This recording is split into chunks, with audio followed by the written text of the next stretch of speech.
ਸਤਿ ਸ਼੍ਰੀ ਅਕਾਲ ਜੀ, ਮੈਂ ਹਾਂ ਹਰਜੋਤ ਕੌਰ ਤੇ ਤੁਸੀਂ ਵੇਖ ਰਹੇ ਹੋ ਤੁਹਾਡਾ ਆਪਣਾ ਮਨਪਸੰਦ ਇਮੀਗ੍ਰੇਸ਼ਨ ਸ਼ੋਅ ਡਾਰੀ ਵਿਦੇਸ਼ਾਂ ਨੂੰ। ਅੱਜ ਆਪਾਂ ਖਾਸ ਤੌਰ ਤੇ ਕੈਨੇਡਾ ਬਾਰੇ ਗੱਲ ਕਰਨੀ ਹੈ। ਸੋ ਅੱਜ ਦਾ ਸ਼ੋਅ ਖਾਸ ਇਸ ਲਈ ਵੀ ਰਹਿਣ ਵਾਲਾ ਹੈ ਕਿਉਂਕਿ ਬਹੁਤ ਸਾਰੇ ਸਟੂਡੈਂਟਸ ਜਿਹੜੇ ਸਵਾਲ ਹੁੰਦੇ ਨੇ ਉਹ ਅੱਜ ਅਸੀਂ ਸ਼ਾਮਿਲ ਕਰਨ ਜਾ ਰਹੇ ਹਾਂ। ਸਿਲੈਕਟਿਵ ਸਟੂਡੈਂਟਸ ਦੇ ਭਾਵੇਂ ਕੁਐਸਚਨਸ ਹੋਣਗੇ ਪਰ ਨਾਰਮਲੀ ਸਾਰੇ ਸਟੂਡੈਂਟਸ ਦੇ ਸਵਾਲ ਇਹੀ ਹੁੰਦੇ ਨੇ, ਇਸ ਲਈ ਕੰਬਾਈਨ ਕਰਕੇ ਅੱਜ ਬਹੁਤ ਖਾਸ ਚੀਜ਼ਾਂ ਤੁਹਾਡੇ ਨਾਲ ਡਿਸਕਸ ਕਰਨ ਜਾ ਰਹੇ ਹਾਂ। ਤੇ ਅੱਜ ਸਾਰੀ ਡਿਸਕਸ਼ਨ ਦੇ ਲਈ ਤੁਹਾਡੇ ਤੱਕ ਰਾਈਟ ਇਨਫੋਰਮੇਸ਼ਨ ਪਹੁੰਚਾਉਣ ਦੇ ਲਈ ਕੈਨੇਡਾ ਰਿਗਾਰਡਿੰਗ ਸਾਡੇ ਨਾਲ ਨੇ ਜੀ ESS ਗਲੋਬਲ ਇਮੀਗ੍ਰੇਸ਼ਨ ਤੋਂ visa expert mister Rohit Sethi ਜੀ। ਬਹੁਤ ਬਹੁਤ ਸਵਾਗਤ ਹੈ ਸਰ। ਸਤਿ ਸ਼੍ਰੀ ਅਕਾਲ। ਥੈਂਕ ਯੂ ਵੈਰੀ ਮਚ ਜੀ। ਸਾਡੇ ਨਾਲ ਜੁੜੇ ਸਾਰੇ ਦਰਸ਼ਕਾਂ ਨੂੰ ਤੇ ਮੇਰੇ ਵੱਲੋਂ ਤੇ ESS ਦੀ ਪੂਰੀ ਟੀਮ ਵੱਲੋਂ ਪਿਆਰ ਭਰਿਆ ਸਤਿ ਸ਼੍ਰੀ ਅਕਾਲ ਜੀ। ਇਸ ਤੋਂ ਪਹਿਲਾਂ ਕਿ ਮੈਂ ਸਵਾਲਾਂ ਦੀ ਸ਼ੁਰੂਆਤ ਕਰਾਂ, ਤੁਹਾਨੂੰ ਇਹ ਵੀ ਦੱਸ ਦਈਏ ਕਿ ESS ਗਲੋਬਲ ਇਮੀਗ੍ਰੇਸ਼ਨਸ ਵੱਲੋਂ ਜੋ ਹੈ ਖਾਸ ਤੌਰ ਤੇ ਕੈਨੇਡਾ ਦੇ ਸੈਮੀਨਾਰਸ ਸ਼ੁਰੂ ਕੀਤੇ ਗਏ ਨੇ। 16 ਤੋਂ ਸ਼ੁਰੂ ਹੋ ਚੁੱਕੇ ਨੇ, ਹਾਲਾਂਕਿ 16 ਅੰਮ੍ਰਿਤਸਰ ਤੇ 17 ਜਲੰਧਰ ਵਿੱਚ ਹੋ ਚੁੱਕਿਆ ਹੈ, 18 ਨੂੰ ਹੁਣ ਲੁਧਿਆਣਾ ਅਤੇ 20 ਤਰੀਕ ਨੂੰ ਚੰਡੀਗੜ੍ਹ ਦੇ ਵਿੱਚ ਹੈ। ਸਟੂਡੈਂਟਸ ਜ਼ਰੂਰ ਇਹਨਾਂ ਸੈਮੀਨਾਰਸ ਦਾ ਅੱਗੋਂ ਵੀ ਹਿੱਸਾ ਬਣ ਸਕਦੇ ਨੇ। ਤੇ ਸਰ ਸਭ ਤੋਂ ਪਹਿਲਾਂ ਮੈਂ ਇਹੀ ਜਾਣਨਾ ਚਾਹੂੰਗੀ, ਜਿਵੇਂ 20 ਤੋਂ 25 ਯੂਨੀਵਰਸਿਟੀਜ਼ ਇੱਥੇ ਸ਼ਾਮਿਲ ਹੋ ਰਹੀਆਂ ਨੇ, ਪਹਿਲਾਂ ਤਾਂ ਇਹੀ ਜਾਣਨਾ ਚਾਹੂੰਗੀ ਕਿ ਹੁਣ ਕਿਸ ਤਰ੍ਹਾਂ ਦਾ ਰੁਝਾਨ ਚੱਲ ਰਿਹਾ, ਪ੍ਰੋਸੈਸਿੰਗ ਟਾਈਮ ਆਲਰੇਡੀ ਅਗਰ ਆਪਾਂ ਦੇਖੀਏ ਕਿਸ ਤਰ੍ਹਾਂ ਦਾ ਚੱਲ ਰਿਹਾ ਇਹ ਜ਼ਰੂਰ ਦੱਸਿਓ। ਉਸ ਤੋਂ ਬਾਅਦ ਮੈਂ ਕੁਝ ਸਵਾਲ ਵੀ ਲੈ ਕੇ ਆਈ ਹਾਂ ਜੋ ਸਟੂਡੈਂਟਸ ਦੇ ਹੀ ਨੇ, ਉਹ ਵੀ ਤੁਹਾਡੇ ਤੋਂ ਜ਼ਰੂਰ ਪੁੱਛਣੇ ਆ। Ma'am processing time good news ਬੱਚੇ ਵਾਸਤੇ ਆ ਹੈਗੀ ਹੈ। ਜੇ ਆਪਾਂ ਇੰਟਰਨੈਟ ਦੀ ਗੱਲ ਕਰੀਏ ਕੈਨੇਡੀਅਨ CIC ਵੈਬਸਾਈਟ ਦੀ, ਤਾਂ ਉੱਥੇ 10 ਤੋਂ 12 ਹਫ਼ਤੇ ਹੈ ਜੀ। ਪ੍ਰੈਕਟੀਕਲੀ 3 ਤੋਂ 4 ਹਫ਼ਤਿਆਂ ਦੇ ਵਿੱਚ ਇਹ ਤੋਂ ਨੀਚੇ ਹੀ ਹਾਈ ਕਮਿਸ਼ਨ ਜਿਹੜੀ ਹੈ ਉਹ ਤੁਹਾਨੂੰ ਡਿਸੀਜਨ ਦੇ ਦਿੰਦੀ ਹੈਗੀ ਹੈ। ਬਟ ਜਿਹੜੀ ਇੱਕ ਚੀਜ਼ ਜਿਹੜੀ ਨਹੀਂ ਬਦਲੀ ਡਿਊਰਿੰਗ ਦੀ ਸੈਮੀਨਾਰ, ਅਸੀਂ 2 ਚੀਜ਼ਾਂ ਦੇਖੀਆਂ। ਇੱਕ ਤਾਂ ਚਲੋ ਯੂਨੀਵਰਸਿਟੀ ਵਾਲਿਆਂ ਨੇ ਆਪਣੀ ਜਿਹੜੀ ਐਡਮਿਸ਼ਨ ਕ੍ਰਾਈਟੇਰੀਆ, ਪ੍ਰੋਫਾਈਲ ਅਸੈਸਮੈਂਟ ਔਰ ਨਾਰਮਲ ਸੀਗਾ, ਪਰ ਉੱਥੇ ESS ਗਲੋਬਲ ਦੀ ਵੀਜ਼ਾ ਟੀਮ ਵੀ ਮੌਜੂਦ ਸੀਗੀ ਜਿਨ੍ਹਾਂ ਨੇ ਉਹ ਸਾਰੇ ਬੱਚਿਆਂ ਨਾਲ ਗੱਲਾਂ ਕੀਤੀਆਂ ਜਾਂ ਕੰਸਲਟੇਸ਼ਨ ਹੋਈ ਜੋ ਆਲਰੇਡੀ ਰਿਫਿਊਜ਼ ਬੱਚੇ ਸੀਗੇ। ਇੱਕ ਚੀਜ਼ ਜਿਹੜੀ ਕਾਮਨ ਸਾਨੂੰ ਦੇਖਣ ਨੂੰ ਮਿਲੀ ਜੋ ਨਹੀਂ ਬਦਲੀ, ਪਿਛਲੇ 2-3 ਸਾਲਾਂ ਤੋਂ ਸੇਮ ਰਹਿੰਦੀ ਪਈ ਹੈ, ਬੱਚੇ ਦਾ ਸਵਾਲ ਉਹ ਹਜੇ ਵੀ ਸ਼ਾਇਦ ਫੋਕਸ ਨੂੰ ਛੱਡ ਕੇ ਕਿਸੇ ਹੋਰ ਪਾਸੇ ਪੁੱਛਦਾ, ਉਹ ਉਹੀ ਸੁਣਨਾ ਚਾਹੁੰਦਾ ਹੈ ਜੋ ਉਹਦੇ ਦਿਮਾਗ 'ਚ ਚੱਲਦਾ ਪਿਆ। ਤੇ ਇਹ ਇਸੇ ਦਾ ਨਤੀਜਾ ਹੈ ਜਦੋਂ ਰਿਫਿਊਜ਼ਲ ਲੈ ਕੇ ਫਿਰ ਕਿਤੇ ਨਾ ਕਿਤੇ ਕੰਸਲਟੈਂਟ ਕੋਲ ਜਾਂਦਾ ਵੀ ਹੁਣ ਮੈਂ ਰੀਫਾਈਲ ਕਿਵੇਂ ਕਰਾਂ। That is very important. ਆਪਣੀ ਪ੍ਰੋਫਾਈਲ ਨੂੰ ਐਕਸੈਪਟ ਕਰਕੇ ਉਹਦੇ ਜਿਹੜੇ ਫੋਕਸ ਵਾਲੇ ਸਵਾਲ ਹੈ ਉਹੀ ਪੁੱਛਣਾ ਤਾਂ ਕਿ ਉਹਦਾ ਇਲਾਜ ਲਿੱਤਾ ਜਾਵੇ। ਜੀ ਜੀ ਜੀ ਬਿਲਕੁਲ। ਤੇ ਸਰ ਮੈਂ ਇੱਕ ਹੋਰ ਚੀਜ਼ ਕਲੀਅਰ ਕਰਨਾ ਚਾਹ ਰਹੀ ਸੀ, ਲਾਈਕ ਆਪਾਂ ਪਿਛਲੇ ਕੁਝ ਸਮੇਂ ਦੀ ਗੱਲ ਕਰੀਏ ਤਾਂ ਇੱਕ ਮੋਡਿਊਲ 'ਚ 5.5 ਬੈਂਡ ਵਾਲਿਆਂ ਦੇ ਬਹੁਤ ਚੰਗੇ ਰਿਜ਼ਲਟਸ ਆਏ ਨੇ, ਹਨਾ। ਤੇ ਪਰ ਜਿਹੜੇ ਹੁਣ ਰਿਫਿਊਜ਼ਡ ਕੇਸਿਸ ਨੇ, ਜਿਹੜੇ ਇੱਕ ਮੋਡਿਊਲ 'ਚ 5.5 ਬੈਂਡ ਹੈ, ਕੀ ਉਹ ਰੀਅਪਲਾਈ ਕਰਨ ਤੋਂ ਉਹਨਾਂ ਨੂੰ ਸਕਸੈਸ ਮਿਲ ਸਕਦੀ ਹੈ, ਵੀਜ਼ਾ ਗ੍ਰਾਂਟ ਹੋ ਸਕਦੇ ਉਹਨਾਂ ਦੇ? ਸਾਡੀ ਪਾਲਿਸੀ ਤਾਂ ਸਟ੍ਰੇਟਵੇ 1.5 ਨੂੰ ਨਾ ਕਰਦੀ ਹੈਗੀ ਹੈ। ਅਸੀਂ ਕਹਿੰਦੇ ਹਾਂ ਪਾਵਰ ਆਫ ਅਰਦਾਸ ਤੇ ਵੀਜ਼ਾ ਆਏਗਾ ਤਾਂ ਆਏਗਾ, ਅਦਰਵਾਈਜ਼ 1.5 ਦਾ ਅੱਜ ਕਿਤੇ ਲੌਜਿਕ ਨਹੀਂ ਬਣਦਾ। ਤੇ ਅੱਜ ਮੈਨੂੰ ਲੱਗਦਾ ਜਿਹੜਾ ਵੀ ਕੈਨੇਡਾ ਜਾਣ ਵਾਲਾ ਸਟੂਡੈਂਟ ਹੈ ਉਹ 6 ਓਵਰਆਲ 6 ਈਚ ਨੂੰ ਐਕਸੈਪਟ ਕਰ ਚੁੱਕਿਆ ਹੈ। ਦੇਖੋ 1.5 ਸ਼ੁਰੂ ਕਦ ਹੋਇਆ ਸੀਗਾ, ਜਦ ਮੌਂਟਰੀਅਲ ਵਾਲਾ ਸੀਨ ਚੱਲਦਾ ਸੀ, ਕਿਉਂਕਿ ਮੌਂਟਰੀਅਲ ਨੂੰ 1.5 ਨਹੀਂ ਮਸ਼ਹੂਰ ਕੀਤਾ ਸੀ। ਫਿਰ ਜਦ ਮੌਂਟਰੀਅਲ ਦੀ ਉਹ ਨਿਊਜ਼ ਆ ਗਈ ਦੈਟ ਉੱਥੇ ਵਰਕ ਪਰਮਿਟ ਨਹੀਂ ਮਿਲੇਗਾ, ਉਹ ਸਾਰਾ ਦਾ ਸਾਰਾ ਬੱਚਾ ਹੁਣ ਟੋਰਾਂਟੋ ਓਨਟਾਰੀਓ ਵਾਲੇ ਪਾਸੇ ਜਾਂ ਵੈਨਕੂਵਰ ਵਾਲੇ ਪਾਸੇ ਖਿਲਰਨਾ ਸ਼ੁਰੂ ਹੋ ਗਿਆ। ਬਟ ਉੱਥੇ ਸ਼ੁਰੂ ਤੋਂ ਇੱਕ ਮਾਈਂਡਸੈਟ ਸੀਗਾ 6 ਈਚ ਵਾਲਾ ਇਹ ਬੱਚਾ ਹੀ ਜਾ ਸਕਦਾ ਹੈਗਾ। ਤਾਂ 1.5 ਅਗੇਨ ਆਪਣੀ ਕਿਸਮਤ ਅਜ਼ਮਾਨੀ ਹੈ, ਜ਼ਰੂਰ ਅਜ਼ਮਾਓ, ਪਰ ਉੱਤੇ ਇੰਨਾ ਵਾਊਚ ਨਾ ਕਰੋ ਵੀ ਆਪਣਾ ਟਾਈਮ ਵੇਸਟ ਕਰ ਦਿਓ 6 ਮਹੀਨੇ ਦਾ ਇਨ ਹੋਪ ਆਫ ਪੋਜ਼ਿਟਿਵ ਆਊਟਕਮ, ਕਿਉਂਕਿ ਉਹ ਬੜੇ ਰੇਅਰ ਚਾਂਸਿਸ ਹੈ ਉਹ ਪੋਜ਼ਿਟਿਵ ਆਊਟਕਮ ਆਏਗਾ ਜੀ। ਤੇ ਕੁਝ ਸਵਾਲ ਹੁਣ ਆਪਾਂ ਜ਼ਰੂਰ ਸ਼ਾਮਿਲ ਕਰ ਲਈਏ ਕਿਉਂਕਿ ਇਹਨਾਂ ਸੈਮੀਨਾਰਸ ਦੇ ਵਿੱਚ ਇਹ ਸਵਾਲ ਸਟੂਡੈਂਟਸ ਦੇ ਆਏ ਹੋਏ ਸੀ। ਸੋ ਇੱਕ ਸਟੂਡੈਂਟ ਨੇ ਕਿਹਾ ਕਿ ਉਹਨਾਂ ਦਾ ਰੀਸੈਂਟਲੀ ਜੋ ਹੈ ਰਿਫਿਊਜ਼ਲ ਆ ਗਈ ਹੈ ਕੈਨੇਡਾ ਤੋਂ, ਤੇ ਉਹਨਾਂ ਦੇ ਏਜੰਟ ਨੇ ਫਾਈਲ ਦੇ ਵਿੱਚ ਕਿਤੇ ਮੈਂਸ਼ਨ ਨਹੀਂ ਕੀਤਾ ਸੀ ਕਿ ਉਹਨਾਂ ਨੇ ਕੈਨੇਡਾ PR ਲਈ ਵੀ ਜੋ ਹੈ ਲਗਾਈ ਹੋਈ ਸੀ ਆਪਣਾ, ਹੈ ਨਾ। ਤੇ ਪਰ ਉਹ ਕਹਿ ਰਹੇ ਨੇ ਕਿ ਅਗਰ ਹੁਣ ਮੈਂ ਦੁਬਾਰਾ ਅਪਲਾਈ ਕਰਦਾ ਤਾਂ ਮੇਰੇ ਕੀ ਚਾਂਸਿਸ ਲੱਗਦੇ ਨੇ, ਉਹਨਾਂ ਨੂੰ ਦੁਬਾਰਾ ਅਪਲਾਈ ਕਰਨਾ ਚਾਹੀਦਾ ਹੈ, ਕਿਸ ਢੰਗ ਨਾਲ ਹੁਣ ਅਪਲਾਈ ਕਰਨਾ ਚਾਹੀਦਾ? ਦੇਖੋ ਕੈਨੇਡਾ ਦੇ ਲਾਅ ਬੁੱਕ ਵਿੱਚ ਨਾ ਇਹਨੂੰ ਕਿਹਾ ਜਾਂਦਾ ਡਿਊਅਲ ਇੰਟੈਂਟ। ਜੇ ਮੇਰੇ ਇੱਕ ਇਨਸਾਨ ਦੀ 2 ਇੱਛਾਵਾਂ ਨੇ ਤੇ ਮੈਂ ਦੋਨੋਂ ਇੱਛਾ ਇੱਕ ਦੂਜੇ ਤੋਂ ਲੁਕੋ ਕੇ ਚੱਲਦਾ ਤਾਂ ਕਿਤੇ ਨਾ ਕਿਤੇ ਉਹ ਐਪਲੀਕੇਸ਼ਨ ਦੇ ਵਿੱਚ ਪ੍ਰੋਬਲਮ ਆਏਗੀ ਹੀ ਆਏਗੀ। ਹੁਣ ਇਸ ਕੇਸ ਦੇ ਵਿੱਚ ਇੱਕ ਜਿਹੜਾ ਐਰਰ ਹੋਇਆ, ਉਹਨਾਂ ਨੇ PR ਦੀ ਐਪਲੀਕੇਸ਼ਨ ਜਿਹੜੀ ਪਾਈ ਹੋਈ ਹੈ ਜਾਂ ਜਿਹੜੀ ਉਹਨਾਂ ਨੇ ਐਕਸਪ੍ਰੈਸ ਐਂਟਰੀ ਦੀ ਪ੍ਰੋਫਾਈਲ ਬਣਾਈ ਹੋਈ ਹੈ, ਵਿਚ ਐਵਰ ਵੇ ਇਹਨੂੰ ਆਪਾਂ ਕਿਵੇਂ ਲੈ ਦਈਏ, ਉਹ ਮੈਂਸ਼ਨ ਹੋਣਾ ਚਾਹੀਦਾ ਸੀਗਾ ਜੇ ਉਹਨਾਂ ਨੂੰ ਇਨਵੀਟੇਸ਼ਨ ਟੂ ਅਪਲਾਈ ਆਇਆ ਹੁੰਦਾ ਤਾਂ। ਜੇ ITA ਨਹੀਂ ਆਇਆ ਫਿਰ ਕੋਈ ਦਿੱਕਤ ਨਹੀਂ ਹੈਗੀ, ਯੂ ਕੈਨ ਉਹਨੂੰ ਛੱਡ ਕੇ ਐਂ ਵੀ ਜਾ ਸਕਦੇ ਹੋ। But if you are hopeful, ਇਹਦਾ ਪ੍ਰੈਕਟੀਕਲ ਐਗਜ਼ਾਮਪਲ ਤੁਹਾਨੂੰ ਦਿੰਦਾ। ਮੰਨ ਲਓ ਤੁਹਾਡਾ ਵੀਜ਼ਾ ਮਈ ਇਨਟੇਕ 'ਚ ਆ ਗਿਆ ਤੇ ਤੁਹਾਨੂੰ ਮਈ ਇਨਟੇਕ 'ਚ ਉੱਥੇ ਪਹੁੰਚਦੇ ਹੀ ਜੂਨ ਦੇ ਵਿੱਚ ਇਨਵੀਟੇਸ਼ਨ ਟੂ ਅਪਲਾਈ ਆ ਗਿਆ ਤੇ ਤੁਸੀਂ ਪਹਿਲਾਂ ਅੰਬੈਸੀ ਨੂੰ ਨਹੀਂ ਦੱਸਿਆ, ਤੇ ਜਦ ਤੁਸੀਂ ਆਪਣੀ PR ਦੀ ਐਪਲੀਕੇਸ਼ਨ ਲਾਓਗੇ, ਦੋਨੋਂ ਐਪਲੀਕੇਸ਼ਨਾਂ ਇਕੱਠੀਆਂ ਹੋ ਜਾਣੀਆਂ ਕਿਉਂਕਿ ਪਾਸਪੋਰਟ ਨੰਬਰ ਤਾਂ ਇੱਕੋ ਹੀ ਹੈ। ਉਦੋਂ ਤੁਹਾਨੂੰ ਕੁਐਸਚਨ ਆ ਸਕਦਾ ਹਾਈ ਕਮਿਸ਼ਨ ਦਾ, ਤੁਸੀਂ ਸਾਨੂੰ ਇਨਫੋਰਮੇਸ਼ਨ ਲੁਕੋ ਕੇ ਕਿਉਂ ਰੱਖੀ, ਬਿਲਕੁਲ ਉਹ ਡਿਊਅਲ ਇੰਟੈਂਟ ਦੇ ਵਿੱਚ ਆਂਦਾ ਹੈ। ਤਾਂ ਮੇਰੇ ਹਿਸਾਬ ਨਾਲ ਤਾਂ ਯੈਸ, ਇਹ ਸਾਰੀਆਂ ਚੀਜ਼ਾਂ ਤੁਹਾਨੂੰ ਡਿਕਲੇਅਰ ਕਰਨੀਆਂ ਚਾਹੀਦੀਆਂ ਨੇ। On second thought, on second note, ਤੁਸੀਂ ਜਿਹੜੀ ਪ੍ਰੋਫਾਈਲ PR ਦੇ ਵਿੱਚ ਦਿੱਤੀ ਹੈਗੀ ਹੈ ਉਹੀ ਪ੍ਰੋਫਾਈਲ ਨੂੰ ਸਟੂਡੈਂਟ ਵੀਜ਼ਾ ਦੇ ਵਿੱਚ ਕੈਰੀ ਫਾਰਵਰਡ ਕਰਕੇ ਸਟੂਡੈਂਟ ਵੀਜ਼ੇ ਦਾ ਸੈਂਸ ਦੱਸੋਗੇ। ਡਿਊਅਲ ਇੰਟੈਂਟ ਕੈਨੇਡਾ ਜੈਸੇ ਮੁਲਕ ਨੂੰ ਦੱਸਣੀ ਜ਼ਰੂਰੀ ਹੈ, ਪਰ ਉਹਨਾਂ ਦਾ ਇੱਕ ਐਡਵਾਂਟੇਜ ਹੈ, ਪੈਰਾਮੀਟਰ ਦੋਨੋਂ ਅਲੱਗ-ਅਲੱਗ ਹੈ। PR ਦੀ ਐਪਲੀਕੇਸ਼ਨ ਆਪਣੀ ਮੈਰਿਟਸ ਦੇ ਨਾਲ ਦੇਖੀ ਜਾਏਗੀ, ਸਟੂਡੈਂਟ ਵੀਜ਼ਾ ਦੀ ਐਪਲੀਕੇਸ਼ਨ ਆਪਣੀ ਮੈਰਿਟਸ ਨਾਲ ਦੇਖੀ ਜਾਏਗੀ। ਬਟ ਇਨਫੋਰਮੇਸ਼ਨ ਜ਼ਰੂਰ ਦਿਓ ਆਪਣੀ ਅਗਲੀ ਐਪਲੀਕੇਸ਼ਨ ਦੇ ਵਿੱਚ, ਤਾਂ ਕਿ ਵੀਜ਼ਾ ਆਫਿਸਰ ਉਹ ਚੀਜ਼ ਨੂੰ ਲੈ ਕੇ ਅੱਗੇ ਡਿਸੀਜਨ ਦੇ ਸਕੇ। ਇੱਥੇ ਨਾ ਇੱਕ ਤੁਹਾਨੂੰ ਇੱਕ ਲਾਅ ਦਾ ਇੱਕ ਹਿਡਨ ਪੈਰਾਗ੍ਰਾਫ ਦੱਸ ਦਿੰਦਾ। ਉਹ ਕਹਿੰਦੇ ਨੇ ਜਿਹੜੀ ਇਨਫੋਰਮੇਸ਼ਨ ਤੁਸੀਂ ਦੇ ਰਹੇ ਹੋ ਵੀਜ਼ਾ ਆਫਿਸਰ ਨੂੰ, ਵੀਜ਼ਾ ਆਫਿਸਰ ਨੇ ਉਹਦੇ ਬੇਸ ਦੇ ਉੱਤੇ ਡਿਸੀਜਨ ਲੈਣਾ ਹੈ। ਤੁਸੀਂ ਕੁਝ ਲੁਕਾਉਂਦੇ ਪਏ ਹੋ, ਤੁਸੀਂ ਕੁਝ ਦੱਸਿਆ ਨਹੀਂ ਹੈ, ਤਾਂ ਤੁਸੀਂ ਵੀਜ਼ਾ ਆਫਿਸਰ ਨੂੰ ਇੱਕ ਇਨਸਟੀਗੇਟ ਕਰਨ ਦੀ ਕੋਸ਼ਿਸ਼ ਕੀਤੀ ਹੈ ਵੀ ਉਹ ਆ ਲਿਮਿਟਿਡ ਨੌਲੇਜ ਦੇ ਨਾਲ ਗਲਤ ਡਿਸੀਜਨ ਲੈ ਸਕਦਾ ਹੈ। ਬਿਲਕੁਲ, ਤੇ ਉਹਦੇ ਵਿੱਚ ਆ ਚੀਜ਼ਾਂ ਤੁਹਾਡੇ ਵਾਸਤੇ ਐਡਵਰਸ ਇਫੈਕਟ ਕਰਨਗੀਆਂ। ਮੇਬੀ ਨਾਟ ਨਾਓ, ਨਾਟ today, maybe after 6 months 1 year, ਔਰ ਜਦ ਤੁਸੀਂ PGWP ਲੈਣ ਚੱਲੇ ਹੋ ਉਸ ਟਾਈਮ ਦੇ ਉੱਤੇ। ਕਿਉਂਕਿ ਕੋਈ ਵੀ information visa form is like a record, ਇੱਕ ਰਿਕਾਰਡ ਜਿਹੜਾ ਉਹਨਾਂ ਕੋਲ 99 ਸਾਲ ਰਹਿੰਦਾ। ਇਨਸਾਨ ਦੀ ਜ਼ਿੰਦਗੀ ਪੂਰੀ ਹੋ ਜਾਂਦੀ ਹੈ, ਰਿਕਾਰਡ ਉੱਥੇ ਮੇਨਟੇਨ ਰਹਿੰਦਾ। ਤਾਂ ਉਹਨੂੰ ਜਦ ਤੁਸੀਂ ਝੁਠਲਾਓਗੇ, ਉਹਨਾਂ ਕੋਲ ਹਮੇਸ਼ਾ ਫਿਊਚਰ ਦੇ ਵਿੱਚ ਇੱਕ ਰਾਈਟ ਰਹਿ ਜਾਂਦਾ, ਇੱਕ ਇੱਕ ਪਾਵਰ ਰਹਿ ਜਾਂਦੀ ਹੈ ਜਿਹਦੇ ਬੇਸ ਦੇ ਉੱਤੇ ਉਹ ਤੁਹਾਡੀ ਐਪਲੀਕੇਸ਼ਨ ਨੂੰ ਮਨਾ ਕਰ ਸਕਦੇ, ਮੇਬੀ ਆਫਟਰ 5 year ਆਲਸੋ। ਬਿਲਕੁਲ ਬਿਲਕੁਲ ਸਹੀ ਤੁਸੀਂ ਗੱਲ ਕੀਤੀ। ਜਿੱਥੇ ਅਸੀਂ ਹਮੇਸ਼ਾ ਹੀ ਸ਼ੋਅ ਦੇ ਵਿੱਚ ਕਹਿੰਦੇ ਆ ਕਿ ਜੈਨੂਇਨ ਵੇ ਦੇ ਨਾਲ ਅਪਲਾਈ ਕਰੋ, ਉੱਥੇ ਅੱਜ ਦੇਖੋ ਇਸ ਇੱਕ ਪ੍ਰੋਫਾਈਲ ਤੋਂ ਇਹ ਵੀ ਚੀਜ਼ ਕਲੀਅਰ ਹੋ ਗਈ ਹੈ ਕਿ ਤੁਸੀਂ ਕੁਝ ਵੀ ਹਾਈਡ ਨਹੀਂ ਕਰਨਾ। ਇਹ ਵੀ ਬਹੁਤ ਹੀ ਜ਼ਿਆਦਾ ਜ਼ਰੂਰੀ ਹੈ ਤਾਂ ਕਿ ਤੁਹਾਨੂੰ ਕੱਲ ਨੂੰ ਕਿਤੇ ਵੀ ਕੋਈ ਰੁਕਾਵਟ ਜਾਂ ਰਿਫਿਊਜ਼ਲ ਜਾਂ ਹੋਰ ਕਿਸੇ ਤਰ੍ਹਾਂ ਦੇ ਬੈਨ ਦਾ ਵੀ ਕੋਈ ਤੁਸੀਂ ਸ਼ਿਕਾਰ ਨਾ ਹੋਵੋ। ਸੋ ਨਾਲ ਸਟੂਡੈਂਟਸ ਨੂੰ ਕਹਿਣਾ ਚਾਹਾਂਗੇ, ਤੁਹਾਡੇ ਆਪਣੇ ਕੋਈ ਸਵਾਲ ਨੇ, ਲਗਾਤਾਰ ਨੰਬਰ ਵੀ ਡਿਸਪਲੇ ਹੈ, ਤੁਸੀਂ ਇਸ ਦੇ ਉੱਪਰ ਕਾਲ ਕਰ ਸਕਦੇ ਹੋ। ਤੁਹਾਡੀ ਪ੍ਰੋਫਾਈਲ ਬਾਰੇ ਕੁਝ ਡਿਸਕਸ ਕਰਨਾ ਹੈ ਜਾਂ ਤੁਸੀਂ ਜਿੱਥੇ ਅਪਲਾਈ ਕਰਨ ਬਾਰੇ ਸੋਚ ਰਹੇ ਹੋ, ਸਮਝ ਨਹੀਂ ਆ ਰਿਹਾ, ਇਸ ਨੰਬਰ ਤੇ ਕਾਲ ਜ਼ਰੂਰ ਕਰੋ। ਐਡਰੈਸ ਡਿਟੇल्स भी नीचे चल रही हैं, अपने डॉक्यूमेंट्स लैके तुसी विजिट करके असैसमेंट करवाओ, सही तरीके नाल तुहानू पता होवे कि असीं एलिजिबल कित्थे हां, उत्थे ही अप्लाई करो ते अपना वीज़ा हासिल करो। सर इत्थे अगर आपां गल करिए, आपां अक्सर देखदे हां स्टूडेंट्स जिहड़े फोकस करदे ने कि साडा इन्ना IELTS स्कोर आ गया, 7 आ गया, तां मनदे ने कि साडा पक्का जी वीज़ा लगना। पर SOP किन्ना कु वड्डा रोल प्ले करदी है, आपां पहलां भी डिस्कस किया है कई शो दे विच, बट इत्थे मैं जरूर वीज़ा एप्लीकेशन वेले SOP का जो रोल है स्टूडेंट्स के माइंड में वो भी क्लीयर होवे, सिर्फ IELTS उपर ही फोकस ना करते रहन। किन्ना कुछ ਜ਼ਰੂਰੀ ਹੈ SOP? ਇਹ IELTS ਵਾਲੀ ਇੱਕ ਤੁਹਾਨੂੰ ਐਪੀਸੋਡ ਦੱਸਦਾ। ਇੱਕ ਬੱਚਾ ਇਸ ਸੈਮੀਨਾਰ ਦੇ ਵਿੱਚ ਮਿਲਣ ਆਇਆ and 6.5 band, not less than 6.0, and body language ਇਹੋ ਜਿਹੀ ਹੁੰਦੀ ਹੈ ਵੀ ਕੈਨੇਡਾ ਜਾਣਾ ਮੇਰਾ ਜਨਮ ਸਿੱਧ ਅਧਿਕਾਰ ਹੋ ਗਿਆ IELTS ਲੈ ਕੇ। ਪਰ ਜਦ ਉਹਦੀ ਪ੍ਰੋਫਾਈਲ ਖੰਗਾਲਣੀ ਸ਼ੁਰੂ ਕੀਤੀ ਤਾਂ ਪਤਾ ਲੱਗਿਆ 3 ਵਾਰ ਰਿਫਿਊਜ਼ਲ ਹੈ। ਦੈਨ ਆਈ ਆਸਕਡ ਹਿਮ ਵੀ 3 ਵਾਰ ਰਿਫਿਊਜ਼ਲ ਹੈ, ਕੀ ਹੋਇਆ? ਏਜੰਟ ਮਾੜਾ ਮਿਲ ਗਿਆ ਭਾਜੀ, ਪ੍ਰੋਫਾਈਲ ਠੀਕ ਨਹੀਂ ਸੀਗੀ, ਬਹੁਤ ਵਧੀਆ ਸੀ, ਕੋਰਸ ਮਾੜਾ ਮਿਲ ਗਿਆ, ਬਲਾ ਬਲਾ ਬਲਾ। ਮਤਲਬ ਆਪਣੀ ਪ੍ਰੋਫਾਈਲ ਨੂੰ ਛੱਡ ਕੇ। ਮੈਂ ਕਿਹਾ ਅੱਛਾ, ਤੁਸੀਂ ਆਪਣੀ ਐਪਲੀਕੇਸ਼ਨ ਦੇ ਵਿੱਚ ਕਿੰਨਾ ਕੁ ਹਿੱਸਾ ਲਿੱਤਾ ਏਜੰਟ ਦਾ ਮਿਲ ਕੇ? ਕੀ ਤੁਸੀਂ ਆਪਣਾ ਵੀਜ਼ਾ ਫਾਰਮ ਚੈੱਕ ਕੀਤਾ? ਨੋ, ਨਹੀਂ ਭਾਜੀ, ਏਜੰਟ ਹੈਗਾ ਸੀਗਾ। ਕੀ ਤੁਸੀਂ ਆਪਣਾ SOP ਬਣਾਇਆ? ਨਹੀਂ ਭਾਜੀ, ਏਜੰਟ ਨੂੰ ਪੈਸੇ ਕਿਸ ਚੀਜ਼ ਦੇ ਦੇਣੇ ਆ? ਕੀ ਤੁਸੀਂ ਆਪਣਾ SOP ਚੈੱਕ ਕੀਤਾ ਐਟਲੀਸਟ? ਨਹੀਂ ਭਾਜੀ, ਏਜੰਟ ਦਾ ਕੰਮ ਹੈ। ਮੈਂ ਕਿਹਾ ਬਾਹਰ ਹੀ ਫਿਰ ਏਜੰਟ ਹੀ ਚਲੇ ਜਾਵੇ ਨਾ, ਬਾਹਰ ਤੁਸੀਂ ਕੀ ਕਰਨ ਜਾਣਾ? ਹੁਣ ਇਹ 7 ਬੈਂਡ ਵਾਲਾ ਬੱਚਾ, 6.5-7 ਬੈਂਡ ਵਾਲਾ ਬੱਚਾ ਜਿਹੜਾ ਕਹਿੰਦਾ ਬੈਂਡ ਲੈ ਲੈ, ਮੇਰਾ ਕੰਮ ਹੋ ਗਿਆ, ਮਾਂ ਬਾਪ ਨੇ ਪੈਸੇ ਲਾ ਲਏ, ਬਾਕੀ ਸਾਰੀ ਇਨਫੋਰਮੇਸ਼ਨ ਏਜੰਟ ਦਊਂਗਾ, ਮੈਂ ਤਾਂ ਜਹਾਜ਼ 'ਚ ਰੋਟੀ ਖਾਂਦੇ ਕੈਨੇਡਾ ਪਹੁੰਚ ਜਾਣਾ। ਇਹ ਮਾਈਂਡਸੈਟ ਹੈ। ਹੁਣ SOP ਤੁਹਾਡੀ ਫਾਈਲ ਦੀ ਆਤਮਾ ਹੈ। ਹੁਣ ਜੇ ਤੁਸੀਂ ਆਪਣੀ ਜ਼ਿੰਦਗੀ ਜਾਂ ਆਪਣੀ ਪਲੈਨਿੰਗ ਬਾਰੇ ਇੰਨੇ ਕੁ ਜ਼ਿੰਮੇਵਾਰ ਨਹੀਂ ਹੈਗੇ, ਉਹ ਕੀ ਲਿਖਦਾ ਪਿਆ, ਉਹ ਕੀ ਪੇਸ਼ ਕਰਦਾ ਪਿਆ ਤੁਹਾਡੇ ਵੀਜ਼ਾ ਫਾਰਮ ਦੇ ਉੱਤੇ, ਤੇ ਤੁਸੀਂ ਉਹਦਾ ਕੰਟਰੋਲ ਨਹੀਂ ਰੱਖਣਾ, ਤੇ ਕੱਲ ਫਿਰ ਤੁਹਾਨੂੰ ਬਲੇਮ ਕਰਨ ਦਾ ਵੀ ਰਾਈਟ ਨਹੀਂ ਮਿਲਦਾ। ਹੁਣ SOP ਅਗੇਨ ਇੰਨੀ ਕੁ ਇੰਪੋਰਟੈਂਟ ਚੀਜ਼ ਹੈ, ਕਿਉਂਕਿ ਕੈਨੇਡਾ ਵਿੱਚ ਤੁਸੀਂ ਆਪਣੀ ਫਾਈਲ ਦੀ ਕਾਪੀ ਲੈ ਕੇ ਅੰਬੈਸੀ ਨਹੀਂ ਜਾਂਦੇ ਹੋ ਤੇ ਓਵਰ ਦਾ ਕਾਊਂਟਰ ਸਬਮਿਟ ਨਹੀਂ ਕਰਦੇ ਹੋ ਵੀ ਹਾਂਜੀ ਮੇਰਾ ਇੰਟਰਵਿਊ ਲੈ ਲਓ ਤੇ ਦੇਖੋ ਮੈਂ ਸਹੀ ਬੱਚਾ ਹੈ ਜਾਂ ਨਹੀਂ ਹੈਗਾ, ਮਤਲਬ ਜੈਨੂਇਨ ਬੱਚਾ ਹੈ ਜਾਂ ਨਹੀਂ ਹੈਗਾ। ਤੁਹਾਡੀ SOP ਚੀਕ ਕੇ ਬੋਲਣੀ ਚਾਹੀਦੀ ਹੈ। ਤੁਹਾਡੇ ਜ਼ਿੰਦਗੀ 'ਚ ਪਲਾਨ ਕੀ ਹੈਗੇ ਆ, ਜ਼ਿੰਦਗੀ 'ਚ ਕੀਤਾ ਕੀ ਹੈ, ਤੇ ਤੁਹਾਨੂੰ ਵੀਜ਼ਾ ਕਿਉਂ ਦੇਣਾ ਚਾਹੀਦਾ ਹੈ। ਕਈ ਵਾਰ ਹੁੰਦਾ SOP ਨਹੀਂ ਸਮਝ ਆਇਆ ਵੀਜ਼ਾ ਆਫਿਸਰ ਨੂੰ, ਪਰਫੈਕਟ ਹੈ, ਉਹ ਤਾਂ ਹੀ ਅਖੀਰਲੇ ਪੈਰਾਗ੍ਰਾਫ 'ਚ ਲਿਖ ਕੇ ਦਿੰਦਾ ਹੈ ਰਿਫਿਊਜ਼ਲ ਲੈਟਰ ਦੇ, ਤੁਸੀਂ ਦੁਬਾਰਾ ਰੀਅਪਲਾਈ ਕਰ ਸਕਦੇ ਹੋ ਐਜ਼ ਲੌਂਗ ਐਜ਼ ਤੁਹਾਨੂੰ ਲੱਗਦਾ ਕੁਝ ਨਵੀਂ ਇਨਫੋਰਮੇਸ਼ਨ ਐਡ ਕਰਕੇ ਜਾਂ ਨਵੇਂ ਤਰੀਕੇ ਨਾਲ ਤੁਸੀਂ ਸਮਝਾ ਸਕੋ SOP ਦੇ ਵਿੱਚ, ਤਾਂ ਉਹ ਰਾਈਟ ਦਾ ਯੂਜ਼ ਕਰੋ। ਤਾਂ ਹੀ 3-3 4-4 ਵਾਰ ਰਿਫਿਊਜ਼ ਬੱਚਾ ਵਾਪਸ ਕੇਸ ਲਾਉਂਦਾ ਤੇ ਵੀਜ਼ਾ ਲੈ ਕੇ ਆਉਂਦਾ, ਕਿਉਂਕਿ SOP ਸਹੀ ਲੈਂਡ ਹੋ ਗਿਆ।